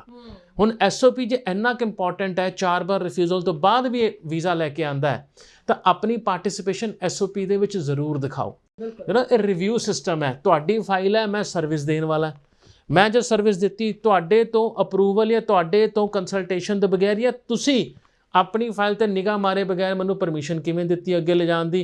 ਕਿਉਂਕਿ ਤੁਹਾਡਾ ਰਿਕਾਰਡ ਆ ਉਹ 99 ਸਾਲਾਂ ਵਾਸਤੇ ਕੈਨੇਡਾ ਵਿੱਚ। ਮੈਂ ਕੁਛ ਲੁਕੋਦਾ, ਕੁਛ ਪਾਦਾ, ਟਿਕ ਗਲਤ ਲੱਗ ਗਿਆ, ਉਹ ਤੁਹਾਡਾ ਰਿਕਾਰਡ ਹੈ। ਹਰੇਕ ਸਟੂਡੈਂਟ ਨੂੰ ਅੱਜ ਉਹ ਜ਼ਿੰਮੇਵਾਰੀ ਲੈਣੀ ਪਏਗੀ, ਨਹੀਂ ਤਾਂ ਇਹ ਬੈਨ ਨੂੰ ਲੀਡ ਕਰੇਗੀ। ਅੱਜ ਨਹੀਂ ਕਰੇਗੀ ਤਾਂ ਉੱਥੇ ਪਹੁੰਚ ਕੇ ਜਦ ਤੁਹਾਡੇ ਵਰਕ ਪਰਮਿਟ ਦੀ ਵਾਰੀ ਆਏਗੀ ਉਦੋਂ ਤੁਸੀਂ ਖੱਜਲ ਹੋਵੋਗੇ ਉਸ ਗਲਤ ਟਿਕ ਕਰਕੇ ਜੋ ਕਿਸੇ ਏਜੰਟ ਨੇ ਤੁਹਾਡੇ ਫਾਰਮ 'ਚ ਪਹਿਲੀ ਵਾਰ ਲਾਇਆ ਸੀਗਾ। ਤੇ ਅੱਜ ਤੁਹਾਨੂੰ ਜ਼ਿੰਮੇਵਾਰੀ ਲੈਣੀ ਪਏਗੀ, ਚਾਹੇ ਉਹ ਐਸਓਪੀ ਪੜ੍ਹਨ ਦੀ ਹੈਗੀ ਹੈ ਜਾਂ ਆਪਣੇ ਵੀਜ਼ਾ ਫਾਰਮ ਚੈੱਕ ਕਰਨ ਦੀ ਹੈ। ਬਿਲਕੁਲ ਸਹੀ ਤੁਸੀਂ ਗੱਲ ਕਹੀ, ਕਿਉਂਕਿ ਸਟੂਡੈਂਟਸ ਜਿੱਥੇ ਕਿ ਇੱਕ ਦੇਸ਼ ਛੱਡ ਕੇ ਨਵੀਂ ਜਗ੍ਹਾ ਜਾਂਦੇ ਆ, ਨਵੇਂ ਦੇਸ਼ ਜਾ ਕੇ ਤੁਸੀਂ ਪੜ੍ਹਾਈ ਕਰਨ ਲਈ ਤਿਆਰ ਹੋ ਜਾਂਦੇ ਹੋ, ਤਾਂ ਸਟਾਰਟਿੰਗ ਵਿੱਚ ਚੀਜ਼ਾਂ ਬੇਸ ਨੇ ਤੁਹਾਡੀ ਪ੍ਰੋਫਾਈਲ ਨੂੰ ਲੈ ਕੇ, ਤੁਹਾਡੀ ਫਾਈਲਿੰਗ ਪ੍ਰੋਸੈਸ ਨੂੰ ਲੈ ਕੇ, ਉਸ ਦੇ ਲਈ ਵੀ ਤੁਹਾਨੂੰ ਅਵੇਅਰ ਹੋਣਾ ਬਹੁਤ ਹੀ ਜ਼ਿਆਦਾ ਜ਼ਰੂਰੀ ਹੈ। ਇਸ ਲਈ ਅਸੀਂ ਸ਼ੋਅ ਦੇ ਵਿੱਚ ਵੀ ਟਾਈਮਲੀ ਤੁਹਾਡੇ ਨਾਲ ਇੰਪੋਰਟੈਂਟ ਪੁਆਇੰਟਸ ਡਿਸਕਸ ਕਰਦੇ ਰਹਿੰਦੇ ਹਾਂ, ਤਾਂ ਕਿ ਜਿਹੜਾ ਪੁਆਇੰਟ ਹਲੇ ਵੀ ਤੁਹਾਨੂੰ ਨਹੀਂ ਪਤਾ ਹੈ ਤੁਸੀਂ ਉਸ ਤੇ ਫੋਕਸ ਕਰੋ, ਉਸ ਦੇ ਬਾਰੇ ਆਪਣੇ ਏਜੰਟ ਨੂੰ ਸਵਾਲ ਵੀ ਕਰੋ। ਸਰ, ਜਿਵੇਂ ਆਪਾਂ ਹੁਣ ਐਸਓਪੀ ਦੀ ਤਾਂ ਗੱਲ ਕੀਤੀ ਹੈ, ਪਰ ਜਦੋਂ ਆਪਾਂ ਵੀਜ਼ਾ ਫਾਈਲ ਸਬਮਿਸ਼ਨ ਦੀ ਗੱਲ ਕਰਦੇ ਹਾਂ, ਹੋਰ ਕਿਹੜੀਆਂ ਚੀਜ਼ਾਂ ਜਿਸ ਦੇ ਉੱਪਰ ਸਟੂਡੈਂਟ ਨੂੰ ਧਿਆਨ ਬਹੁਤ ਰੱਖਣਾ ਚਾਹੀਦਾ? ਸਿਰਫ ਏਜੰਟ ਦੇ ਉੱਪਰ ਹੀ ਸਾਰੀ ਗੱਲਾਂ ਨਹੀਂ ਛੱਡਣੀਆਂ ਚਾਹੀਦੀਆਂ। ਦੇਖੋ, ਵੀਜ਼ਾ ਸਬਮਿਸ਼ਨ ਦੇ ਵੇਲੇ ਬੜਾ ਸਿੰਪਲ ਜਿਹਾ ਫਾਰਮੂਲਾ ਹੈ। ਮੈਂ ਇਹਨੂੰ ਆਪਣੇ ਦਿਮਾਗ 'ਚ ਕੰਪੇਅਰ ਕਿਵੇਂ ਕਰਦਾ, ਯੂਕੇ ਉਹਦੀ ਬੜੀ ਲਿਮਿਟਿਡ ਚੈੱਕਲਿਸਟ ਹੁੰਦੀ ਆ। ਉਹ ਯੂਕੇ ਐਮਬੈਸੀ ਕਹਿੰਦੀ ਹੈ ਜਿਵੇਂ ਕੈਸ਼ ਆਇਆ ਨਾ ਸਿਰਫ ਉਹੀ ਕਾਗਜ਼ ਦੇਣੇ ਆ, ਅਸੀਂ ਵੀ ਇਹੀ ਚੀਜ਼ ਮੰਨ ਕੇ ਚੱਲਦੇ ਹਾਂ, ਠੀਕ ਹੈ। ਤੇ ਉੱਥੇ ਵੀਜ਼ਾ ਆਲਮੋਸਟ 99.9% ਹੈ, 0.1 0.2% ਰਿਜੈਕਸ਼ਨ ਆਉਂਦਾ ਹੋਣਾ, ਜਿਹੜਾ ਆਉਂਦਾ ਹੋਣਾ। ਹੁਣ ਕੈਨੇਡਾ ਦਾ ਐਸਡੀਐਸ ਵੀ ਉਸੇ ਤਰੀਕੇ ਨਾਲ ਹੈ, ਕਿਉਂਕਿ ਕਿਹਾ ਜਾਂਦਾ ਨਾ ਐਸਡੀਐਸ ਦੇ ਵਿੱਚ ਕਾਗਜ਼ ਘੱਟ ਚਾਹੀਦੇ ਨੇ, ਐਸਡੀਐਸ ਦੇ ਵਿੱਚ ਫਾਰਮੈਲਿਟੀਆਂ ਘੱਟ ਨੇ, ਇਨਕਮ ਨਹੀਂ ਚਾਹੀਦੀ, ਐਕਸੈਕਟਰਾ ਤੁਹਾਨੂੰ ਨਹੀਂ ਚਾਹੀਦਾ। ਪਰ ਕੈਨੇਡਾ ਦਾ ਸਕਸੈਸ ਰੇਟ 99% ਨਹੀਂ ਹੈ। ਕੈਨੇਡਾ ਸਕਸੈਸ ਰੇਟ 65 ਤੋਂ 70% ਦੇ ਵਿੱਚ ਹੈ। ਦੈਟ ਮੀਨ ਜਿਹੜੇ ਪ੍ਰੋਫਾਈਲਾਂ ਰਿਜੈਕਟ ਹੋਈਆਂ, ਹਾਈ ਕਮਿਸ਼ਨ ਉਹਨਾਂ ਵਿੱਚ ਕੁਝ ਲੱਭਦਾ ਪਿਆ ਸੀਗਾ। ਲੱਭਦਾ ਕੀ ਪਿਆ ਸੀ? ਮੇਬੀ ਸਹੀ ਕੋਰਸ ਹੋਣਾ, ਜਾਂ ਉਹਨੂੰ ਕੋਰਸ ਸਹੀ ਹੋਣ ਦੇ ਬਾਵਜੂਦ ਉਹਨੂੰ ਇਹ ਸਮਝ ਨਹੀਂ ਆਈ ਵੀ ਇਹ ਬੱਚਾ ਵਾਪਸ ਕਿਉਂ ਆਊਗਾ ਪੜ੍ਹਾਈ ਕਰਕੇ, ਜਿਹਨੂੰ ਪਰਪਸ ਆਫ ਵਿਜ਼ਿਟ ਕਿਹਾ ਜਾਂਦਾ ਹੈਗਾ। ਕੋਰਸ ਦਾ ਰਿਜੈਕਸ਼ਨ ਲਿਖਿਆ ਆਉਂਦਾ ਹੈ ਪ੍ਰਪੋਜ਼ ਪ੍ਰੋਗਰਾਮ ਦਾ। ਤੇ that means Canada the embassy ਹੋਰ ਕੁਝ ਲੱਭਦੀ ਪਈ ਹੈਗੀ ਹੈ, ਜਿਹੜੀ ਆਪਾਂ ਪਹਿਲੀ ਫਾਈਲਿੰਗ ਦੇ ਵਿੱਚ ਨਹੀਂ ਦੇ ਰਹੇ। ਨਾਰਮਲੀ ਕੀ ਹੁੰਦਾ, ਪਹਿਲੀ ਵਾਰ ਫਾਈਲ ਹੋ ਗਈ, ਦੂਜੀ ਵਾਰ ਬੱਚਾ ਆਪਣੇ ਇਨਕਮ ਟੈਕਸ ਦੀ ਰਿਟਰਨਾਂ ਵੀ ਦਿੰਦਾ ਹੈ, ਸੇਵਿੰਗ ਖਾਤੇ ਵੀ ਦਿੰਦਾ ਹੈ, ਐਫਡੀਆਂ ਵੀ ਦਿੰਦਾ ਹੈ, ਵੈਲੂਏਸ਼ਨ ਵੀ ਕਰਾ ਕੇ ਦਿੰਦਾ ਹੈ। ਤੇ ਜੇ ਇਹੀ ਚੀਜ਼ਾਂ ਤੁਸੀਂ ਪਹਿਲੀ ਗੋ 'ਚ ਹੀ ਪ੍ਰੋਵਾਈਡ ਕਰ ਦੇਵੋ ਤੇ ਉਹਨੂੰ ਪ੍ਰੈਜੈਂਟੇਸ਼ਨ ਤੇ ਕੰਮ ਲਾ ਦੇਵੋ, ਤਾਂ ਤੁਹਾਡਾ ਸਕਸੈਸ ਰੇਟ ਵੱਧ ਨਹੀਂ ਜਾਏਗਾ। ਬਿਲਕੁਲ, ਕਿਉਂਕਿ ਐਸਡੀਐਸ ਐਂਡ ਯੂਕੇ ਮੈਂ ਦੋਨੋਂ ਨੂੰ ਇਕੱਠਾ ਕੰਪੇਅਰ ਕਰਦਾ, ਇੰਨੀ ਫਾਈਲ ਜਾਂਦੀ ਹੈ, ਸਿਰਫ ਇੰਨੀ। ਬਟ ਕੈਨੇਡਾ ਸਕਸੈਸ ਰੇਟ 99% ਨਹੀਂ ਹੈ, because they are looking for something more. Give them ਮੋਰ ਇਨ ਅ ਪਹਿਲੀ ਐਪਲੀਕੇਸ਼ਨ। ਤਾਂ ਉਹ ਜਿਹੜੀ ਫਾਈਲ ਦੀ ਪ੍ਰੈਜੈਂਟੇਸ਼ਨ ਹੈ ਲੌਜਮੈਂਟ ਵੇਲੇ ਬਹੁਤ ਜ਼ਿਆਦਾ ਮੈਟਰ ਕਰਦੀ ਹੈ। ਚਾਹੇ ਤੁਸੀਂ ਪੀਟੀ ਕੀਤਾ ਹੈ, ਚਾਹੇ ਤੁਸੀਂ ਐਲਸ ਕੀਤਾ ਐਂਡ ਸੋ ਔਨ, ਜੋ ਵੀ ਹੈ, ਪਰ ਫਾਈਲ ਨੂੰ ਪ੍ਰੈਜੈਂਟ ਉਸ ਤਰੀਕੇ ਨਾਲ ਕਰੋ ਵੀਜ਼ਾ ਆਫਿਸਰ ਕਵੇ ਆ ਫਾਈਲ ਦੇਖ ਕੇ ਮਜ਼ਾ ਆ ਗਿਆ, ਮਤਲਬ ਸੈਲਫ ਐਕਸਪਲੇਨੇਟਰੀ ਡਾਕੂਮੈਂਟੇਸ਼ਨ। ਬਿਲਕੁਲ। ਸੋ ਪੀਟੀ ਦੀ ਤੁਸੀਂ ਗੱਲ ਕੀਤੀ, ਇਸ ਉੱਪਰ ਵੀ ਮੈਂ ਇੱਕ ਸਵਾਲ ਤਾਂ ਕਰਾਂਗੀ, ਪਰ ਉਸ ਤੋਂ ਪਹਿਲਾਂ ਇੱਕ ਸਟੂਡੈਂਟ ਦੀ ਪ੍ਰੋਫਾਈਲ ਆਈ, ਉਹਨਾਂ ਦਾ ਇੱਕ ਸਵਾਲ ਆਇਆ, ਉਹ ਜ਼ਰੂਰ ਡਿਸਕਸ ਕਰਨਾ ਚਾਹਾਂਗੇ। ਇੱਕ ਸਟੂਡੈਂਟ ਨੇ, ਉਹਨਾਂ ਨੇ ਆਪਣੀ +2 ਕਮਰਸ ਦੇ ਵਿੱਚ ਕੀਤੀ ਤੇ ਅਕਾਊਂਟਸ ਐਂਡ ਬਿਜ਼ਨਸ ਸਟੱਡੀਜ਼ ਵਿੱਚ ਉਹਨਾਂ ਦੇ 50 ਤੋਂ ਘੱਟ ਮਾਰਕਸ ਰਹੇ, ਤੇ ਬਟ ਅਗਰ ਆਪਾਂ ਆਇਲ ਸਕੋਰ ਦੀ ਗੱਲ ਕਰੀਏ 6.5 ਨਾਟ ਲੈਸ ਦੈਨ 6 ਸੀ, ਪਰ ਫਿਰ ਵੀ ਰਿਜੈਕਟ ਹੋ ਗਈ ਉਹਨਾਂ ਦੀ ਫਾਈਲ। ਕਿਉਂ? ਉਹਨਾਂ ਨੇ ਹਾਲਾਂਕਿ ਬਿਜ਼ਨਸ ਜਰਨਲ ਡਿਪਲੋਮਾ ਦੇ ਵਿੱਚ ਅਪਲਾਈ ਕੀਤਾ ਸੀ, ਉਹਨਾਂ ਦਾ ਰਿਜੈਕਸ਼ਨ ਆ ਚੁੱਕੀ ਹੈ, ਰਿਫਿਊਜ਼ਲ ਆ ਗਈ। ਉਹਨਾਂ ਨੇ ਪੁੱਛਿਆ ਕਿ ਕੀ ਮੈਂ ਰੋਂਗ ਕੋਰਸ ਚੂਜ਼ ਕਰ ਲਿਆ ਸੀ, ਕਿ ਮੇਰੀ ਕੋਰਸ ਸਿਲੈਕਸ਼ਨ ਸਹੀ ਨਹੀਂ ਸੀ? ਦੇਖੋ, ਡਿਪੈਂਡ ਕਰਦਾ ਹੈ ਤੁਹਾਡੇ ਰਿਜੈਕਸ਼ਨ ਦਾ ਰੀਜ਼ਨ 2161 ਹੈ, 2161B ਹੈ, ਔਰ ਯੂਰ ਪ੍ਰਪੋਜ਼ ਪ੍ਰੋਗਰਾਮ ਕੰਬੀਨੇਸ਼ਨ ਦੇ ਵਿੱਚ ਹੈ। ਅਗੇਨ, ਜੇ ਤੁਹਾਡੇ ਕੀ ਸਬਜੈਕਟ ਦੇ ਵਿੱਚ 50 ਤੋਂ ਨੀਚੇ ਨੰਬਰ ਹੈ, ਤੁਹਾਡਾ ਕੋਰਸ ਠੀਕ ਲੱਗਦਾ ਪਿਆ general business, it is all about general business ਦਾ ਚੈਲੰਜ ਕੀ ਆਉਂਦਾ ਹੈ। ਤੁਸੀਂ ਜਦ ਅੰਬੈਸੀ ਨੂੰ ਐਸਓਪੀ ਦਿੰਦੇ ਹੋ, ਹੁਣ ਜਰਨਲ ਬਿਜ਼ਨਸ ਦਾ ਐਂਟਰੀ ਕ੍ਰਾਈਟੇਰੀਆ ਤਾਂ ਹਰੇਕ ਨੂੰ ਸਮਝ ਆਉਂਦਾ ਹੈ, ਪਰ ਪੜ੍ਹਾਈ ਹੋਣ ਤੋਂ ਬਾਅਦ ਕਿਸ ਤਰੀਕੇ ਦੀ ਨੌਕਰੀ ਮਿਲੇਗੀ ਉੱਥੇ ਸਟਰਗਲ ਆਉਂਦਾ ਹੈ। ਜੇ ਇਹਨੂੰ ਕੰਪੇਅਰ ਕੀਤਾ ਜਾਵੇ ਇਹੋ ਜਿਹੇ ਕੋਰਸ ਦੇ ਨਾਲ ਜਿੱਥੇ ਕਿ ਉਹ ਸਪੈਸ਼ਲਾਈਜ਼ ਕੋਰਸ ਬਣਦਾ ਹੈ। ਹੁਣ ਜਰਨਲ ਬਿਜ਼ਨਸ ਹੈ, ਦੈਟ ਮੀਨ ਮੈਂ ਇੱਕ ਡਿਪਲੋਮਾ ਬਿਜ਼ਨਸ ਨੋਰਮਲ ਜਿਹੜਾ ਹੈਗਾ ਖੁੱਲਾ ਡਿਪਲੋਮਾ ਬਿਜ਼ਨਸ ਲੈ ਕੇ ਜੌਬ ਮਾਰਕੀਟ ਜਾਵਾਂਗਾ ਤਾਂ ਮੇਰਾ ਪੇ ਆਊਟ ਕਿੰਨਾ ਕੁ ਹੋਏਗਾ। ਤੇ ਉੱਥੇ ਕਈ ਵਾਰ ਹਾਈ ਕਮਿਸ਼ਨ ਸਕੈਪਟੀਕਲ ਹੋ ਜਾਂਦਾ, ਵਹਿਮੀ ਹੋ ਜਾਂਦਾ ਵੀ ਇਹ ਡਿਪਲੋਮਾ ਜਰਨਲ ਬਿਜ਼ਨਸ ਹੈ, ਇਹਦਾ ਕੱਲ ਫਿਊਚਰ ਬਣਨਾ ਕੋਈ ਨਹੀਂ। ਜਿਹੜਾ ਕਲੇਮ ਕਰਦਾ ਪਿਆ ਜਾਂ ਤਾਂ ਉਹ ਬੜਾ ਘੱਟ ਐਕਸਪਲੇਨ ਕੀਤਾ ਗਿਆ ਐਸਓਪੀ ਦੇ ਵਿੱਚ, ਜਾਂ ਬਹੁਤ ਜ਼ਿਆਦਾ ਸੁਪਨੇ ਦਿਖਾਏ ਗਏ ਆ ਬਗੈਰ ਤੱਥ ਤੋਂ। Either way it can happen. ਤਾਂ ਤੁਸੀਂ ਆਪਣਾ ਰਿਜੈਕਸ਼ਨ ਲੈਟਰ ਸਾਨੂੰ ਮੇਲ ਕਰ ਸਕਦੇ ਹੋ ਅਲੋਂਗ ਵਿਦ ਤੁਹਾਡਾ LOA। And then we can discuss more on the case ਵੀ ਅਗਲਾ ਪੈਰਲਲ ਪ੍ਰੋਗਰਾਮ ਕਿਹੜਾ ਹੋ ਸਕਦਾ ਜੇ ਕੋਰਸ ਬਦਲਣ ਦੀ ਲੋੜ ਪੈਂਦੀ ਹੈ ਤਾਂ। ਠੀਕ ਹੈ, ਇੱਥੇ ਕੋਰਸ ਸਿਲੈਕਸ਼ਨ ਨੂੰ ਲੈ ਕੇ ਮੈਂ ਇਹ ਸਵਾਲ ਕਰਨਾ ਚਾਹੂੰਗੀ। ਸਟੂਡੈਂਟਸ ਹਮੇਸ਼ਾ ਆਪਾਂ ਦੇਖਦੇ ਹਾਂ ਕਨਫਿਊਜ਼ ਰਹਿੰਦਾ ਕੋਰਸ ਸਿਲੈਕਸ਼ਨ ਵੇਲੇ, ਤਾਂ ਉਹਨਾਂ ਨੂੰ ਕਿਸ ਚੀਜ਼ ਨੂੰ ਫੋਕਸ ਕਰਕੇ ਕੋਰਸ ਸਿਲੈਕਸ਼ਨ ਕਰਨੀ ਚਾਹੀਦੀ ਜਿਸ ਵਿੱਚ ਉਸਦਾ ਇੰਟਰਸਟ ਹੈ ਖੁਦ ਦਾ, ਜਾਂ ਫਿਰ ਉਸਦੇ ਬਹੁਤ ਅੱਛੀ ਪਰਸੈਂਟੇਜ ਰਹੀ ਜਿਸ ਸਬਜੈਕਟ ਦੇ ਵਿੱਚ? ਦੇਖੋ ਇੰਡੀਆ ਦੇ ਵਿੱਚ ਨਾ ਕੋਰਸ ਸਿਲੈਕਸ਼ਨ ਪਤਾ ਕਿਵੇਂ ਹੁੰਦੇ ਆ, ਮੇਰੇ ਮੈਜੋਰਿਟੀ ਫਰੈਂਡ ਕਿਹੜੇ ਕਾਲਜ ਜਾਂਦੇ ਪਏ ਆ ਤੇ ਕੀ ਕਰਦੇ ਪਏ ਆ, ਜੀ ਬਿਲਕੁਲ, ਫਿਊਚਰ ਨੂੰ ਲੈ ਕੇ ਨਹੀਂ ਹੁੰਦੀ। ਬਟ ਇਹ ਚੀਜ਼ ਜਦ ਆਪਾਂ ਬਾਹਰਲੇ ਮੁਲਕ ਪੜ੍ਹਨ ਜਾਂਦੇ ਆ ਉੱਥੇ ਸਾਰਾ ਕੁਝ ਸਾਈਡਲਾਈਨ ਹੋ ਜਾਂਦਾ, ਇੱਕੋ ਚੀਜ਼ ਆਉਂਦੀ ਹੈ, ਤੁਸੀਂ ਘਰਦਿਆਂ ਦੇ 12-15 ਲੱਖ ਰੁਪਏ ਲਵਾਉਣ ਲੱਗੇ ਹੋ ਆਪਣੇ ਸਾਲ ਦੇ ਖਰਚਿਆਂ ਦੇ ਉੱਤੇ। ਕੱਲ ਤੁਹਾਨੂੰ ਕਿਹੋ ਜਿਹੀ ਨੌਕਰੀ ਮਿਲਣੀ ਹੈ, ਕਿਹੜੇ ਕਾਰੋਬਾਰ 'ਚ ਜਾ ਕੇ ਆਪਣੀ ਤੁਸੀਂ ਵਰਥ ਪ੍ਰੂਵ ਕਰਨੀ ਹੈ, ਉਹ ਪਹਿਲਾਂ ਮੁੱਖ ਹੋਣਾ ਚਾਹੀਦਾ। ਤੇ ਕੋਰਸ ਸਿਲੈਕਸ਼ਨ ਦਾ ਬੜਾ ਸਿੰਪਲ ਜਿਹਾ ਫਾਰਮੂਲਾ ਹੈ। ਜੇ ਤੁਸੀਂ ਫਰੈਸ਼ ਪਾਸ ਆਊਟ ਹੋ, ਦੇਖੋ ਸਭ ਤੋਂ ਜ਼ਿਆਦਾ ਨੰਬਰ ਕਿਸ ਸਬਜੈਕਟ ਦੇ ਵਿੱਚ ਹੈ। ਇੱਥੇ ਮੈਂ ਫਿਜ਼ੀਕਲ ਐਜੂਕੇਸ਼ਨ ਪੰਜਾਬੀ ਨੂੰ ਬਾਹਰ ਕੱਢਾਂਗਾ ਕਿਉਂਕਿ ਉਹ ਅਕੈਡਮਿਕ ਨਹੀਂ ਹੈਗੇ। ਬਾਕੀ ਸਬਜੈਕਟਾਂ ਨੂੰ ਲਓ ਤੇ ਉਹਦੇ ਆਧਾਰ ਤੇ ਕੋਰਸ ਸਿਲੈਕਟ ਕਰੋ। ਬਟ ਜੇ ਕਿਸੇ ਇੱਕ ਸਬਜੈਕਟ ਦੇ ਵਿੱਚ ਆਮ ਤੌਰ ਤੇ ਬੰਦੇ ਕੋਲ ਮੈਥ ਦੇ 50 ਤੋਂ ਘੱਟ ਨੰਬਰ ਹੁੰਦੇ ਨੇ ਤੇ ਉਹਦੇ ਵਿੱਚ ਕੋਰਸ ਸਿਲੈਕਸ਼ਨ ਥੋੜਾ ਟਿਪੀਕਲ ਬਣ ਜਾਂਦਾ, ਥੋੜਾ ਟੈਕਨੀਕਲ ਬਣ ਜਾਂਦਾ। You need an expert to go for the course curriculum ਵਾਲੇ ਪਾਸੇ ਤੇ। ਸੈਕੰਡ ਪ੍ਰੋਫਾਈਲ ਉਹ ਨੇ ਤੁਸੀਂ ਗ੍ਰੈਜੂਏਸ਼ਨ ਕੀਤੀ ਹੈ, ਉਸ ਤੋਂ ਬਾਅਦ ਆਪਣਾ ਐਕਸਪੀਰੀਅੰਸ ਲਿੱਤਾ ਹੈ। ਤੇ ਆਮ ਤੌਰ ਤੇ ਇੰਡੀਆ 'ਚ ਕੀ ਹੁੰਦਾ, ਤੁਸੀਂ ਗ੍ਰੈਜੂਏਸ਼ਨ ਏ ਦੇ ਵਿੱਚ ਕਰਦੇ ਹੋ, ਐਕਸਪੀਰੀਅੰਸ ਹੁੰਦਾ ਜਿਹੜੀ ਨੌਕਰੀ ਮਿਲੀ ਫੜ ਲਈ, ਉਹ ਸਿੰਕ ਨਹੀਂ ਹੁੰਦੀ। ਹੁਣ ਜੇ 2 ਸਾਲ ਤੋਂ ਜ਼ਿਆਦਾ ਤੁਸੀਂ ਨੌਕਰੀ ਕੀਤੀ ਇੱਕ ਪਰਟੀਕੂਲਰ ਫੀਲਡ ਦੇ ਵਿੱਚ ਤੇ ਅਗਲੇ ਵਾਲੇ ਕੋਰਸ ਨੂੰ ਆਪਣੇ ਐਕਸਪੀਰੀਅੰਸ ਤੇ ਚੱਕੋ। ਜੇ 2 ਸਾਲ ਤੋਂ ਨੀਚੇ ਤੁਸੀਂ ਆਪਣੀ ਵਰਕ ਐਕਸਪੀਰੀਅੰਸ ਲਿੱਤਾ ਹੈ ਤਾਂ ਆਪਣੀ ਪਿਛਲੀ ਪੜ੍ਹਾਈ ਨਾਲ ਕਨੈਕਟ ਕਰਕੇ ਆਪਣਾ ਅਗਲਾ ਕੋਰਸ ਲੈ ਸਕਦੇ ਹੋ। ਲੋਕੀ ਗਲਤੀ ਕੀ ਕਰਦੇ ਆ, ਅੱਜ ਬੀਕਾਮ ਕੀਤੀ, ਉਸ ਤੋਂ ਬਾਅਦ ਸੇਲਸ ਦਾ ਐਕਸਪੀਰੀਅੰਸ ਲਿੱਤਾ 4-5 ਸਾਲ ਦਾ ਤੇ ਵਾਪਸ ਪੀਜੀ ਡਿਪਲੋਮਾ ਇਨ ਅਕਾਊਂਟਿੰਗ ਲੈ ਲਿਆ, ਪਰ 5 ਸਾਲ ਦਾ ਸੇਲ ਦਾ ਐਕਸਪੀਰੀਅੰਸ ਨੂੰ ਮਿੱਟੀ ਕਰਤਾ। 3 ਸਾਲ ਦੀ ਪੜ੍ਹਾਈ ਨੂੰ ਅੱਗੇ ਰੱਖਤਾ ਜੋ ਪਹਿਲਾਂ ਪਿਛਲੇ 5 ਸਾਲ ਪਹਿਲਾਂ ਕੀਤੀ ਸੀ। ਟੈਕਨੀਕਲੀ ਉਹਨੇ ਉਹ 5 ਸਾਲਾਂ ਦੇ ਐਕਸਪੀਰੀਅੰਸ ਦੇ ਵਿੱਚ ਪੜ੍ਹਾਈ ਦਾ ਕੋਈ ਡੈਬਿਟ ਕ੍ਰੈਡਿਟ ਨਹੀਂ ਕੀਤਾ ਹੋਣਾ, ਸੇਲਸ ਵੇਚ ਕੇ ਇਨਸੈਂਟਿਵ ਕਮਾਏ ਹੋਣੇ ਆ। ਹੁਣ ਇਹ ਜਿਹੜਾ ਅਗਲਾ ਕੋਰਸ ਸਿਲੈਕਸ਼ਨ ਹੈ ਉਹ ਸੇਲਸ ਵੇਚ ਕੇ ਇਨਸੈਂਟਿਵ ਕਮਾਉਣ ਦੀ ਪਾਲਿਸੀ ਦੇ ਉੱਤੇ ਹੋਣਾ ਚਾਹੀਦਾ ਸੀਗਾ, ਰਾਦਰ ਕਿ ਜੋ ਮੈਂ ਪੜ੍ਹਿਆ ਸੀਗਾ। ਕਿਉਂਕਿ ਪੜ੍ਹਾਈ ਦੀ ਬੁੱਕਤ ਤਾਂ ਲਿੱਤੀ ਨਹੀਂ, ਮੈਂ ਅਕਾਊਂਟੈਂਟ ਨਹੀਂ ਬਣਿਆ, ਅਕਾਊਂਟਸ ਦੀ ਕਿਤਾਬਾਂ ਨਹੀਂ ਮੇਨਟੇਨ ਕੀਤੀਆਂ, ਮੈਂ ਤਾਂ ਆਪਣੀ ਲਾਈਨ ਨਹੀਂ ਬਦਲ ਲਈ ਨਾ, ਹੈ ਕਾਮਰਸ ਪਰ ਲਾਈਨ ਬਦਲ ਲਈ ਸਪੈਸ਼ਲਾਈਜ਼ਡ ਏਰੀਆ ਵਾਲੀ। ਤਾਂ ਅਗਲਾ ਕੋਰਸ ਸਿਲੈਕਸ਼ਨ ਉਸ ਤਰੀਕੇ ਦਾ ਹੋਣਾ ਚਾਹੀਦਾ। ਤਾਂ ਅਗੇਨ ਬੜਾ ਟੈਕਨੀਕਲ ਰਹਿੰਦਾ, ਜਿਹਦੇ ਵਿੱਚ ਤੁਸੀਂ ਕੀ ਕੀਤਾ, ਕੀ ਕਰਨ ਜਾ ਰਹੇ ਹੋ, ਉਹਦੇ ਕੋਰਸ ਕਰਿਕੂਲਮ ਉਹ ਦੇਖ ਕੇ ਫਿਰ ਸਿਲੈਕਸ਼ਨ ਵਾਲੇ ਪਾਸੇ ਤੁਰਨਾ ਚਾਹੀਦਾ।